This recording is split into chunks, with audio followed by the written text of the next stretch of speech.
जया एकादशी महात्म्य। सनातनी भाई और बहन, आज जया एकादशी है। चलो तो फिर हम इस एकादशी का आध्यात्मिक महत्व क्या है यह जानते हैं। माघ महीने में शुक्ल पक्ष की एकादशी को जया एकादशी कहते हैं। जया एकादशी बहुत ही पुण्यदायी एकादशी मानी जाती है। इस एकादशी का व्रत करने से सभी तरह के पापों से मुक्ति मिल जाती है। शास्त्रों के अनुसार इस एकादशी का व्रत करने से मनुष्य को भूत प्रेत पिशाच से मुक्ति मिल जाती है।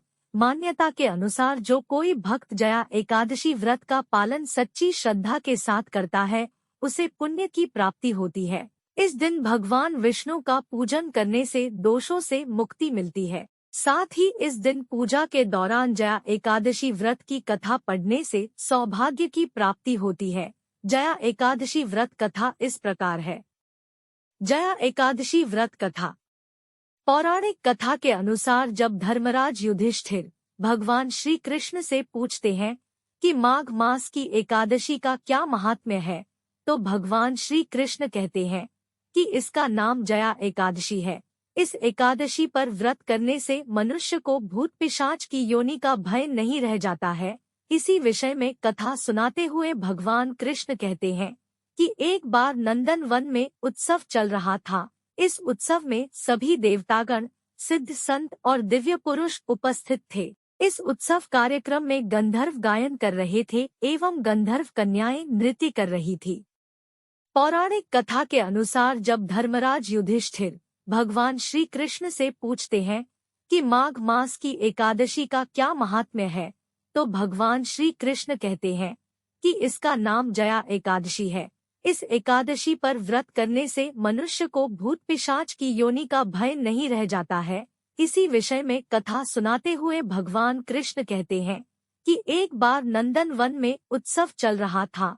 इस उत्सव में सभी देवतागण, सिद्ध संत और दिव्य पुरुष उपस्थित थे। इस उत्सव कार्यक्रम में गंधर्व गायन कर रहे थे एवं गंधर्व कन्याएं नृत्य कर रही थी। उसी समय नृत्यांगना पुष्पवती सभा में गायन कर रहे माल्यवान नाम के गंधर्व पर मोहित हो गई। अपने प्रबल आकर्षण के कारण वह सभा की मर्यादा को भूल गई और इस प्रकार नृत्य करने लगी कि माल्यवान उसकी ओर आकर्षित हो जाए। माल्यवान भी उसकी ओर आकर्षित हुए बिना न रह सका।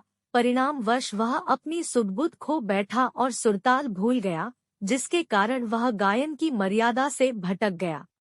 इन दोनों की इस अपकर्म से देवराज इंद्र को क्रोध आ गया। उन्होंने दोनों को श्राप दिया कि वे स्वर्ग से वंचित हो जाएं और पृथ्वी पर अति नीच पिशाच योनि को प्राप्त हो। श्राप के प्रभाव से दोनों पिशाच बन गए और हिमालय पर्वत पर एक वृक्ष पर अत्यंत कष्ट भोगते हुए रहने लगे। एक दिन दोनों अत्यंत दुखी थे, जिसके चलते उन्होंने सिर्फ फलाहार किया और उसी रात्रि ठंड के कारण उन दोनों की मृत्यु हो गई। संयोग से उस दिन माघ शुक्ल पक्ष की एकादशी तिथि थी। इस प्रकार से अनजाने में जया एकादशी का व्रत हो जाने के कारण दोनों को पिशाच योनि से मुक्ति प्राप्त हो गई, जिसके बाद वे पहले से भी अधिक सौंदर्यवान हुए और पुनः स्वर्ग लोक में स्थान प्राप्त हुआ। देवराज इंद्र दोनों को देखकर आश्चर्यचकित हो गए। तब उन्होंने पूछा कि वे श्राप मुक्ति कैसे हुए, जिस पर गंधर्व ने बताया कि यह भगवान विष्णु की जया एकादशी का प्रभाव है। जया एकादशी महात्म्य समाप्त।